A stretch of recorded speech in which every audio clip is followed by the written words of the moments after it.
Welcome. After starting the engine in the last episode, it seemed like the plane is almost ready to fly. But there is one major change that I have to do to make it happen. My CG was off by more than 2 inches, and the smartest way to fix it is to cut the fuselage and extend the nose. With pain in my heart, I prepare my plane for the surgery.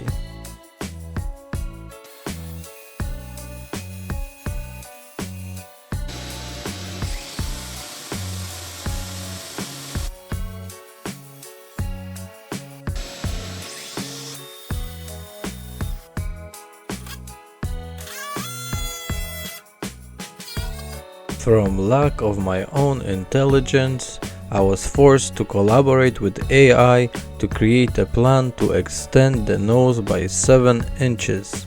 I made sure to add the weight of the extension to the calculation as well. As always, I make all the joining surfaces rough. This time it is super critical since the engine will be hanging on a very long extension. I make sure to wipe everything with acetone after it's all grinded and sanded. Fiberglass will be doing most of the work on this joint.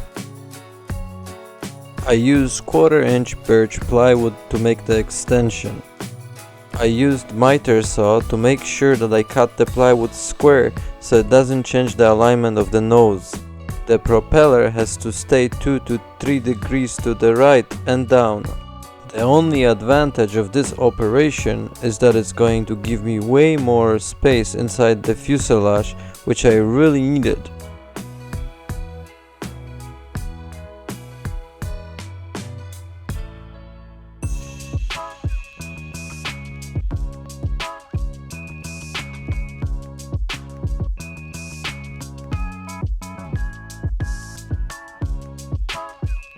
Time for some fiberglass layups. Unfortunately, I forgot to bring bigger pieces of cloth to this session, so I had to use fiberglass tape. As long as it overlaps, it will be as good as one piece. However, more overlaps make the layup more bumpy. The advantage of using the tape is the neat sides without messy fibers. If I didn't decide to extend the nose, I would have to add 2 kilograms of ballast in the nose, and that's just ridiculous. With this solution, I add less than 1 kilogram and I gain more room. I add 3 to 4 layers of 6-ounce cloth on both sides. Plywood butt joint isn't the best way to make a strong connection, and better way of joining it would be overlapping the joint with another piece of wood. In this case, fiberglass will take most of the lifting. I know what you're thinking looking at all that messy wiring. I don't love it either, and I will make it better once I get the generator to work properly. As for flying on the frozen lake, I think I have to give up the idea for this year. I am not ready yet and the ice is almost gone. I also don't trust my current landing gear and I want to come up with something more robust. I already mentioned that I want to incorporate brake system into the new assembly. However, taxi test will be performed before that modification.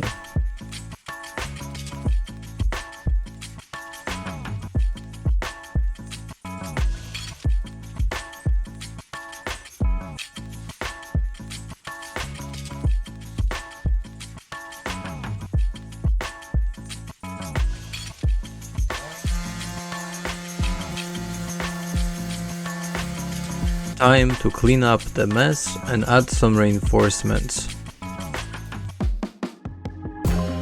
I didn't really have to sand the inside of the fuselage since it hasn't been 24 hours yet and the epoxy is still active chemically and new layups can be done without sanding. I sanded it anyways, just in case.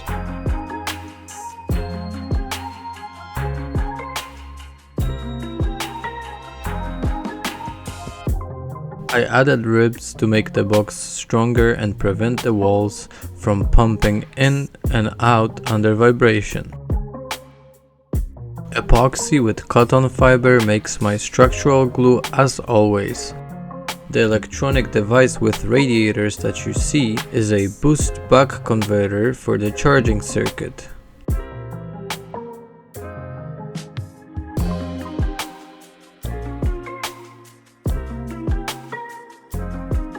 I add some glass underneath.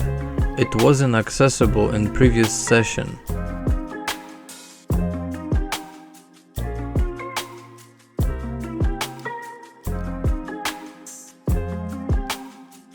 I prepared to make the radius in the corners.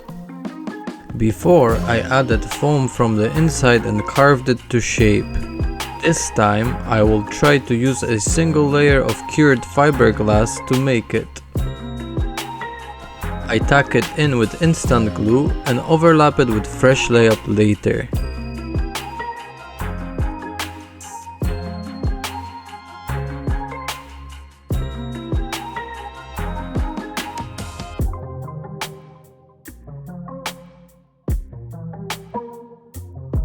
The top part is little harder since I have to wrap it around the instrument panel.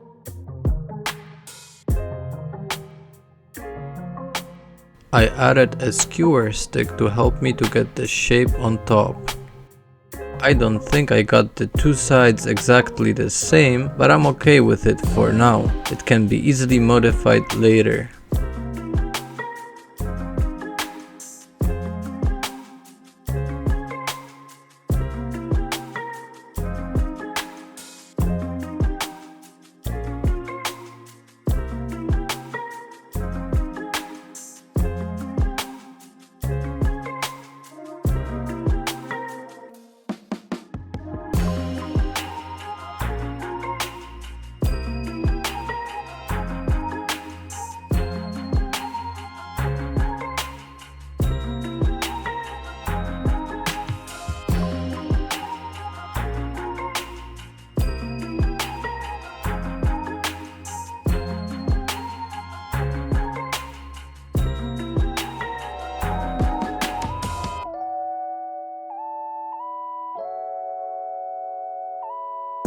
Time to deal with the broken generator coupling. I got this universal coupler and I hope it won't snap this time.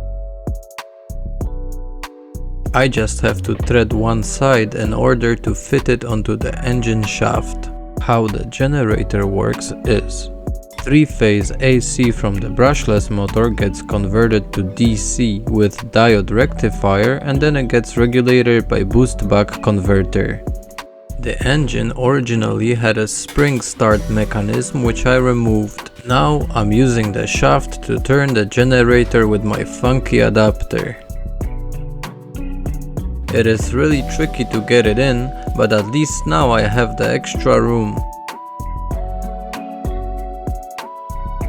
Sometimes trying to record makes the job 2 times harder.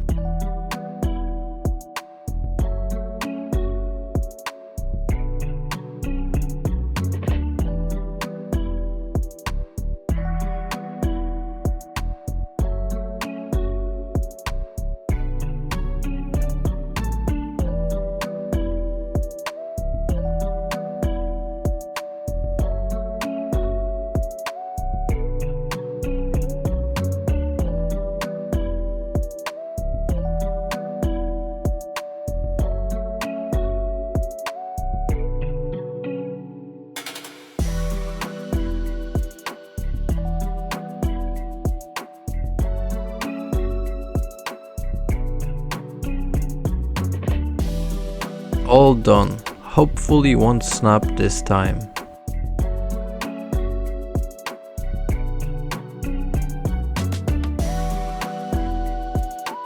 I add one layer to all the corners, and if that isn't enough, I will add one more layer when doing final body work. I really can't wait to do some testing.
That's all for today, and more coming soon.